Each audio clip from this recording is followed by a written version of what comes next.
प्रिया बताओ मुझे। कोशिश कर रही है, सर पे हाथ लगा ले, कुछ याद करने की कोशिश कर ले।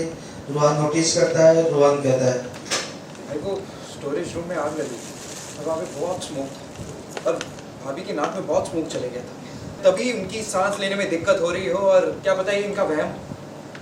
प्रिया काम ना, रिलैक्स। तुम वहाँ आग में फंस गई थी ना और धुएं की वजह से बेहोश हो गई थी, इसलिए ये सब हो रहा है। सब ठीक है प्रिया, काम डाउन, है ना?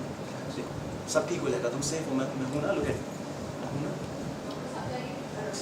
तुम सेफ हूँ ना यहाँ पे, लुक एट, मैं हूँ ना।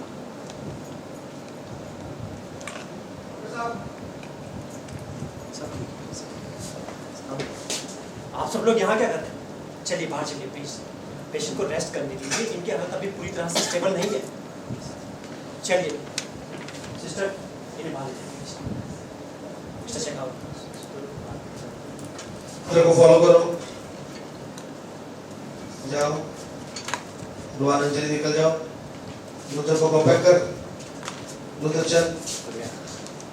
देखते डॉक्टर, मशीन सेट करो, मशीन सेट करो डॉक्टर, मशीन सेट करो। जाओ, डोर बंद।